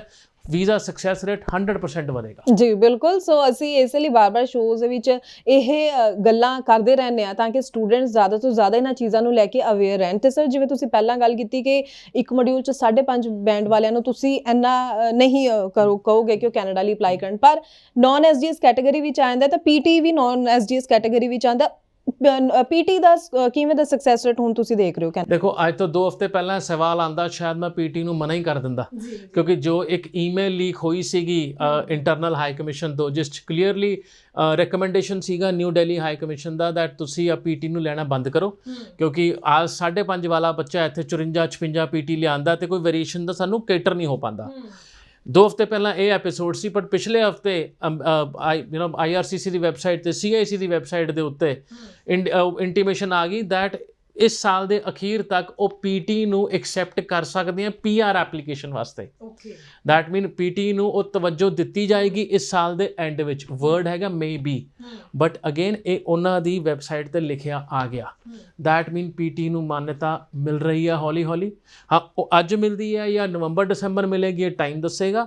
ਪਰ ਜੇ ਇਹੀ ਸਵਾਲ ਜਿਵੇਂ ਦੱਸਿਆ 2 ਹਫ਼ਤੇ ਪਹਿਲਾਂ ਹੁੰਦਾ, ਮੈਂ ਪੀਟੀ ਡੈਡ ਕਰ ਚੁੱਕਿਆ ਹੁੰਦਾ। ਕਰਨ ਦੀ ਲੋੜ ਨਹੀਂ, ਕੈਨੇਡਾ ਕੋਈ ਵੀਜ਼ਾ ਨਹੀਂ ਲੱਗਣਾ ਪੀਟੀ ਦੇ ਉੱਤੇ। 100 ਚੋਂ 1 ਦਾ ਲੱਗਦਾ ਤੇ ਆਪਣਾ ਟਾਈਮ ਤੇ ਪੈਸਾ ਬਰਬਾਦ ਨਾ ਕਰੋ। ਯਾਨੀ ਹਲੇ ਆਪਾਂ ਹੋਪ ਮੰਨ ਸਕਦੇ ਆ ਪੀਟੀ ਸਟੂਡੈਂਟਸ ਜੀ? ਐਬਸੋਲੂਟਲੀ ਮੰਨ ਸਕਦੇ ਹੈਗੇ ਹੋ। ਤੇ ਅਗੇਨ ਜੇ ਇਹ ਮੇ ਹਟ ਕੇ ਫੁੱਲੀ ਐਕਸੈਪਟੇਬਲ ਹੋ ਜਾਂਦਾ ਤਾਂ ਆਮ ਸ਼ੋਰ ਇਹਦਾ ਸਕਸੈਸ ਰੇਟ ਵਧੇਗਾ ਹੀ ਵਧੇਗਾ, ਕਿਉਂਕਿ ਤਵੱਜੋ ਬਰਾਬਰ ਦੀ ਆ ਗਈ। ਉਹ ਜੋ ਟੈਫ ਨੂੰ ਹੈਗੀ ਹੈ, ਸੈਲਪਿਪ ਨੂੰ ਹੈਗੀ ਹੈ, ਆਇਲਸ ਨੂੰ ਹੈਗੀ ਹੈ, ਤਵੱਜੋ ਬਰਾਬਰ ਦੀ ਆ ਗਈ। ਹਾਂ, ਜਿਹੜੇ ਦੇਖਣ ਵਾਲੀ ਚੀਜ਼ ਹੋਏਗੀ ਕੀ ਪੀਟੀ ਨੂੰ SGS ਦੇ ਵਿੱਚ ਇਨਕਲੂਡ ਕਰਨਗੇ ਕਿ ਨਹੀਂ ਕਰਨਗੇ। ਦੈਟ ਵਿਲ ਦਾ ਜਿਹੜਾ ਉਹ ਐਕਸਾਈਟਿੰਗ ਮੂਮੈਂਟ ਹੋਏਗਾ ਜੇ ਪੀਟੀ ਨੂੰ ਵੀ SGS ਦੇ ਵਿੱਚ ਚੈੱਕਲਿਸਟ ਇਨਕਲੂਡ ਕਰ ਲੈਂਦੇ ਆ ਤਾਂ। ਜੀ ਬਿਲਕੁਲ। ਸੋ ਇੱਕ ਹੋਰ ਜੋ ਨੈਕਸਟ ਪ੍ਰੋਫਾਈਲ ਹੈ ਉਹਨਾਂ ਦਾ ਸਵਾਲ ਜੋ ਹੈ ਪੀਟੀ ਦਾ ਹੀ ਹੈ। ਸੋ ਉਹਨਾਂ ਦੇ ਓਵਰਆਲ 54 ਸਕੋਰ ਹੈ। ਉਹ ਪੁੱਛ ਰਹੇ ਨੇ ਕਿ ਕੀ ਮੈਂ ਕੈਨੇਡਾ ਸਟੱਡੀ ਵੀਜ਼ਾ ਲਈ ਇਸੇ ਸਕੋਰ ਦੇ ਨਾਲ ਅਪਲਾਈ ਕਰ ਸਕਦਾ ਹਾਂ ਜਾਂ ਫਿਰ ਮੈਨੂੰ ਅਪੀਅਰ ਕਰਨ ਦੇ ਲਈ ਪਹਿਲਾਂ ਆਇਲਸ ਜ਼ਰੂਰ ਕਲੀਅਰ ਕਰਨਾ ਚਾਹੀਦਾ? ਦੇਖੋ ਹਾਲ ਦੀ ਘੜੀ ਮੈਂ 54 ਤੇ ਰეკਮੈਂਡ ਨਹੀਂ ਕਰਾਂਗਾ, ਕਿਉਂਕਿ ਪੀਟੀ ਦੀ ਸਭ ਤੋਂ ਵਧੀਆ ਚੀਜ਼ ਕੀ ਹੈ, ਜੇ 50 ਤੋਂ 56 ਆਉਂਦਾ ਹੈ, ਆਇਲ ਸੈਂਟਰ ਵਾਲਾ ਵੀ ਕਹਿੰਦਾ 6 ਬੈਂਡ ਹੈ, ਠੀਕ ਹੈ, ਬੱਚਾ ਵੀ ਮੰਨ ਕੇ ਚੱਲ ਪੈਂਦਾ 6 ਬੈਂਡ ਹੈ ਚਾਹੇ ਉਹ 51 ਹੋਣ ਟੋਟਲ। ਬਟ ਜੇ ਇਹੀ ਦੁਨੀਆ ਕਾਲਜ ਦੀ ਦੇਖੀਏ, ਉਹ ਕਹਿੰਦਾ ਮੈਂ 56 ਨੂੰ 6 ਮੰਨਦਾ, ਤਾਂ ਰੇਂਜ ਅਲੱਗ-ਅਲੱਗ ਹੈ। ਤਾਂ ਆਪਣੇ ਆਪ ਨੂੰ ਹਮੇਸ਼ਾ ਟੌਪ ਐਂਡ ਵਾਲੇ ਪਾਸੇ ਲੈ ਕੇ ਜਾਓ, ਜੋ ਵੀ ਰੇਂਜ ਹੈ, not at the lower and ਔਰ ਐਟ ਦਾ ਮਿਡਲ ਲੈਵਲ ਔਰ ਦਾ ਮਿਡਲ ਐਂਡ, ਤਾਂ ਕਿ ਤੁਸੀਂ ਆਪਣੀ ਐਪਲੀਕੇਸ਼ਨ ਦਾ ਸਕਸੈਸ ਵਧਾ ਸਕੋ। ਜੀ ਜੀ ਜੀ, ਸਾਡੇ ਕੋਲ ਸਮਾਂ ਘੱਟ ਹੈ ਪਰ ਸਵਾਲ ਢੇਰ ਸਾਰੇ ਨੇ। ਇੱਕ ਬਹੁਤ ਖਾਸ ਸਵਾਲ ਜੋ ਬਹੁਤ ਸਾਰੇ ਸਟੂਡੈਂਟਸ ਨਾਲ ਰਿਲੇਟ ਕਰੇਗਾ, ਜਿਹੜੇ ਸਟੂਡੈਂਟਸ ਹਲੇ +2 ਕਰ ਰਹੇ ਨੇ, ਹੈ ਨਾ। ਇੱਕ ਸਟੂਡੈਂਟ ਦਾ ਇਹ ਸਵਾਲ ਹੈ ਕਿ ਮੈਂ ਹਲੇ ਤਾਂ +2 ਦਾ ਕਰ ਰਿਹਾ, ਪਰ ਕੀ ਮੈਂ ਹੁਣੇ ਡਿਗਰੀ ਪ੍ਰੋਗਰਾਮ ਦੇ ਲਈ ਕੰਡੀਸ਼ਨਲ ਆਫਰ ਲੈਟਰ ਲਈ ਅਪਲਾਈ ਕਰ ਸਕਦਾ? ਬਿਲਕੁਲ ਕਰ ਸਕਦੇ ਹੋ ਜੀ, ਡਿਗਰੀ ਪ੍ਰੋਗਰਾਮ ਵਾਸਤੇ ਕਰ ਸਕਦੇ ਹੋ। ਡਿਪਲੋਮਾ ਇੰਨਾ ਇੰਪੋਰਟੈਂਸ ਨਹੀਂ ਦਿੰਦਾ ਆਪਣੇ ਕੰਡੀਸ਼ਨਲ ਲੈਟਰਸ ਨੂੰ। ਉਹਦੇ ਵਾਸਤੇ ਜੇ ਤੁਸੀਂ ਆਪਣਾ ਐਗਜ਼ਾਮੀਨੇਸ਼ਨ ਦਿੰਦੇ ਪਏ ਹੋ 12ਵੀਂ ਦਾ, ਤੁਹਾਨੂੰ ਪ੍ਰੈਡਿਕਟਿਵ ਸਕੋਰ ਚਾਹੀਦਾ ਹੋਏਗਾ ਸਕੂਲ ਤੋਂ, ਵੀ as per the performance of the children of the child ਇਹਨਾਂ ਦੇ 70% 80% ਪਰਸੈਂਟੇਜ ਆ ਸਕਦੇ ਹੈਗੇ ਆ। ਉਹ ਜ਼ਰੂਰ ਚਾਹੀਦਾ ਹੋਏਗਾ to secure your seat in the next intake. Time ਬਚਾਏਗਾ ਤੁਹਾਡਾ। ਜੀ ਜੀ ਜੀ, ਬਿਲਕੁਲ। ਤੇ ਜ਼ਰੂਰ ਕਹਿਣਾ ਚਾਹਾਂਗੇ ਦਰਸ਼ਕਾਂ ਨੂੰ, ਖਾਸ ਤੌਰ ਤੇ ਸਟੂਡੈਂਟਸ, ਪੇਰੈਂਟਸ ਜਿਹੜੇ ਸਾਡੇ ਸ਼ੋਅ ਦੇ ਨਾਲ ਹਮੇਸ਼ਾ ਹੀ ਜੁੜਦੇ ਨੇ, ਤੁਹਾਡਾ ਕੋਈ ਸਵਾਲ ਹੈ ਨਾ, ਤਾਂ ਤੁਸੀਂ ਆਪਣੇ ਮਨ ਵਿੱਚ ਨਹੀਂ ਉਹ ਸਵਾਲ ਰੱਖਣਾ ਹੈ। ਨੰਬਰ ਜਿਹੜਾ ਲਗਾਤਾਰ ਡਿਸਪਲੇ ਹੋ ਰਿਹਾ, ਇਸ ਨੂੰ ਨੋਟ ਕਰਕੇ ਰੱਖ ਲਓ, ਮੋਬਾਈਲ ਵਿੱਚ ਸੇਵ ਕਰ ਲਓ, ਤੇ ਜਿਵੇਂ ਹੀ ਸਵਾਲ ਤੁਹਾਡਾ ਮਨ ਵਿੱਚ ਆਉਂਦਾ ਤੁਸੀਂ ਜ਼ਰੂਰ ਕਲੀਅਰ ਕਰਦੇ ਹੋਏ ਟਾਈਮਲੀ ਜੋ ਹੈ ਆਪਣਾ ਪ੍ਰੋਸੈਸ ਸ਼ੁਰੂ ਕਰੋ, ਕਿਉਂਕਿ ਅਸੀਂ ਦੇਖਦੇ ਹਾਂ ਕਿ ਕੈਨੇਡਾ ਦੀ ਜਦ ਆਪਾਂ ਗੱਲ ਕਰ ਰਹੇ ਹਾਂ, ਰਸ਼ ਹਮੇਸ਼ਾ ਹੀ ਇੱਥੇ ਬਹੁਤ ਬਣਿਆ ਰਹਿੰਦਾ। ਸੋ ਸਰ, ਸਮਾਂ ਬਿਲਕੁਲ ਖਤਮ ਹੀ ਹੈ, ਪਰ ਫਿਰ ਵੀ ਤੁਹਾਡੇ ਤੋਂ ਕੈਨੇਡਾ ਲਈ ਜਿਹੜੇ ਸਟੂਡੈਂਟ ਹੁਣ ਅਪਲਾਈ ਕਰਨ ਜਾ ਰਹੇ ਨੇ, ਛੋਟਾ ਜਿਹਾ ਮੈਸੇਜ ਉਹਨਾਂ ਲਈ ਚਾਹਾਂਗੇ। ਅਗੇਨ, ਆਪਣੀ ਐਪਲੀਕੇਸ਼ਨ ਨੂੰ ਐਕਸੈਪਟ ਕਰੋ, ਪ੍ਰੋਫਾਈਲ ਨੂੰ ਕੀ ਕੀਤਾ ਹੋਇਆ ਤੇ ਕੀ ਕਰਨਾ ਚਾਹ ਰਹੇ ਹੋ। ਇਹ ਫੈਕਟਰ ਤੁਹਾਡਾ ਰਿਸ਼ਤੇਦਾਰ, ਤੁਹਾਡਾ ਫਰੈਂਡ ਉਹਨੂੰ ਰੂਲ ਨਾ ਕਰੇ, ਰਾਦਰ ਆਪਣੀ ਪ੍ਰੋਫਾਈਲ ਨੂੰ ਐਕਸੈਪਟ ਕਰੋ। ਅਗੇਨ ਮੈਂ ਹਮੇਸ਼ਾ ਕਹਿੰਦਾ, ਤੁਹਾਡੇ ਮਾਮਾ ਜੀ, ਚਾਚਾ ਜੀ ਨੇ ਮੁੜ ਕੇ ਨਹੀਂ ਆਉਣਾ ਜੇ ਤੁਹਾਡਾ ਵੀਜ਼ਾ ਨਹੀਂ ਲੱਗਦਾ। ਤੁਸੀਂ ਉੱਥੇ ਪਹੁੰਚਣਾ ਤੇ ਅੱਜ ਦੇ ਰੂਲਾਂ ਦੇ ਹਿਸਾਬ ਨਾਲ ਪਹੁੰਚਣਾ। ਜੀ, ਸੋ ਬਹੁਤ ਬਹੁਤ ਥੈਂਕਸ ਸਰ ਕਿ ਅੱਜ ਤੁਸੀਂ ਕੈਨੇਡਾ ਨੂੰ ਲੈ ਕੇ ਬਹੁਤ ਡਿਟੇਲ ਵਿੱਚ ਕਈ ਚੀਜ਼ਾਂ ਕਲੀਅਰ ਕੀਤੀਆਂ ਨੇ। ਸੋ ਕੈਨੇਡਾ ਸੈਮੀਨਾਰਸ ਵੀ ਚੱਲ ਰਹੇ ਨੇ ESS ਗਲੋਬਲ ਇਮੀਗ੍ਰੇਸ਼ਨ ਦੇ। ਹੁਣ 18 ਨੂੰ ਲੁਧਿਆਣਾ ਤੇ 20 ਨੂੰ ਚੰਡੀਗੜ੍ਹ ਵਿੱਚ ਹੈ। ਵੈਨਿਊ ਡਿਟੇਲਸ ਵੀ ਤੁਸੀਂ ਜੋ ਹੈ ਦੇਖ ਸਕਦੇ ਹੋ, ਨੀਚੇ ਸਕਰੋਲ ਦੇ ਵਿੱਚ ਦੇਖ ਪਾ ਰਹੇ ਹੋ ਤੁਸੀਂ, ਤੇ ਜ਼ਰੂਰ ਤੁਸੀਂ ਇੱਥੇ ਪਹੁੰਚ ਕੇ ਫਾਇਦਾ ਲੈ ਸਕਦੇ ਹੋ ਵੱਧ ਤੋਂ ਵੱਧ। ਤੇ thank you so much. Thank you ਜੀ। ਤੇ ਇਸ ਦੇ ਨਾਲ ਹੀ ਮੈਨੂੰ ਯਾਨੀ ਕਿ ਹਰਜੋਤ ਕੌਰ ਨੂੰ ਵੀ ਦਿਓ ਜੀ ਇਜਾਜ਼ਤ। ਧੰਨਵਾਦ।